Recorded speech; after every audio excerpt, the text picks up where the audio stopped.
Hey guys, welcome to my channel. দেখো, আমি ready হয়ে গেছি আর আজকে আমি যাচ্ছি এক দিদির বাড়িতে, সেখানে কালী পুজো।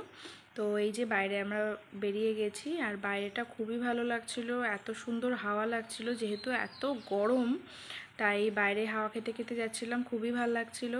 এই যে আমার দিদির মেয়ে একটু উঁকি মারলো, ক্যামেরা ধরলে পরে ভীষণ খুশি হয়, তখন কতক্ষণের সামনে আসবে, খুব ভালোবাসে ও।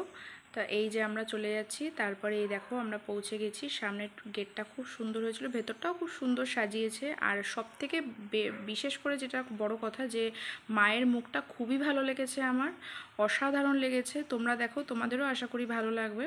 তো তারপরে প্রণাম করে বেরিয়ে গেলাম মায়ের প্রসাদ খেতে। তো দেখো এই যে এইখানটা, আর এই যে একটা আমার দিদি, আর এই যে আমরা পৌঁছে গেছি। তো এখন আমরা খেতে বসবো। এই দেখো খিচুড়ি, বেগুনি, তারপর পোলাও ছিল, আলুর দম ছিল, আর চাটনি পাঁপড় ছিল। আমি খাই না, আমি নিরামিষ।